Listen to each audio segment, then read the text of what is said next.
Hi everyone, Catherine here from Inky Finger Cat. Thank you for joining me for this video. It is the first of the month and therefore it is a pattern paper video. I don't do these always on my YouTube, but I always have pattern paper first of the month on my blog.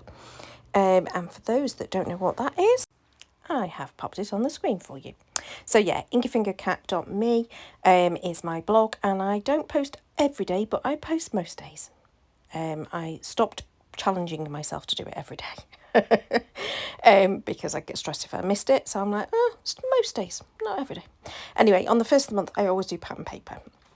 And this year I am using up Making Cards Magazine's old papers, most of which have already been chopped up into panels, popped into some pouches, so I can just grab one when it is the start of the month and I'm ready to go.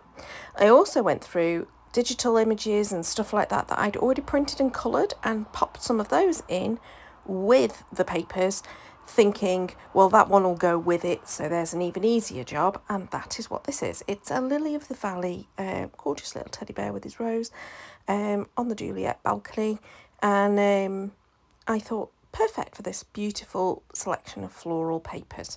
Now they're quite busy papers, and so I've gone very bold with the black mats for each of the layers, and then black for the oval that I'm going to stick the little teddy bear on. So it's quite a dramatic look, shall we say, and it's also going to be quite a large card because it's going to end up on a 7x7, but at this point it's basically already 6x6, almost. In fact, no, I think that long panel probably is 6 inches long. So it's going to end up quite a big card.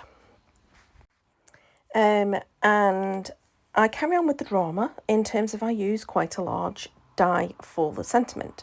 This is a different magazine sentiment die that I got a little while ago. I've used it a couple of times, but I have never used it as a full die yet, because last time I chopped off the sending and just had it as love and hugs, and this time I'm chopping off the and hugs and just saying sending love. So it is quite a large die. It would make a brilliant focal feature on a small card where you don't really need to do much.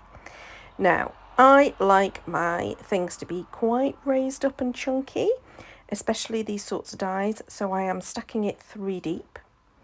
You can see there that the second and third times of die cutting, I didn't cut the whole die either, and so I'm just going to tidy those up where it was overlapping with the V for the and then I'm going to stick them together. Yeah, still some fiddling with the making sure that it fits properly. So it ends up being quite a big and I think full of drama card with all of that black, but I think those soft patterns in terms of the pink, etc., really work well with the black. I mean, obviously one of the panels has got a black background already, but I think that they work well. So I have had these papers in my stash for goodness knows how long.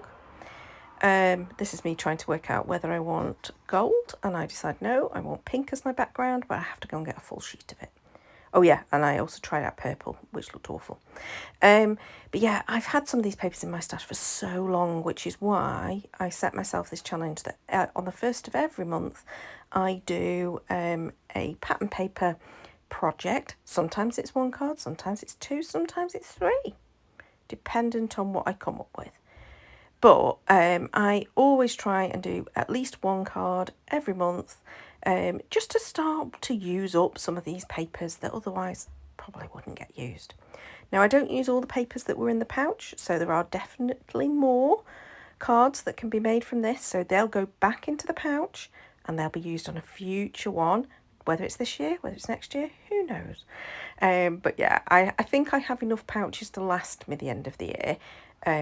But once those are used up, maybe I'll come back to repeats, or maybe I'll be then delving into other parts of my stash. It's not like I don't have a mountain of pattern paper to use.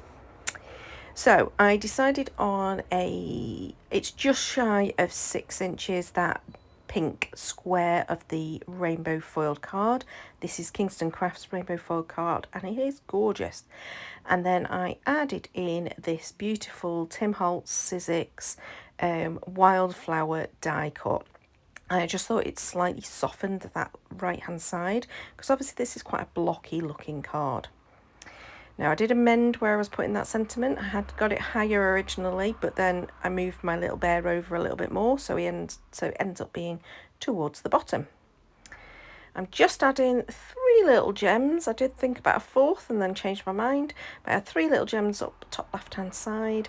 And then I think, right, well, I'm going to use a little bit more of this pattern paper. So I take the 3 same patterns again, and I just create myself 3 little banners that I'm going to pop inside the card just to decorate it a little bit. I try to do this. I don't always manage to do it, but I try to keep the inside looking like it belongs with the outside. So yeah, ish. So there we go. There's the photos, the close-up, just the one card, but it was a big and dramatic one this month for this pattern paper project. I'd love to hear whether you are equally well, I know if you're watching this you'll have a amount of pattern paper, but I'd love to hear what you're doing to try and actually get through your stash. So please drop me a comment below, like it if you enjoyed the video, and subscribe if you want to see more. Until next time, thanks for watching. Bye bye.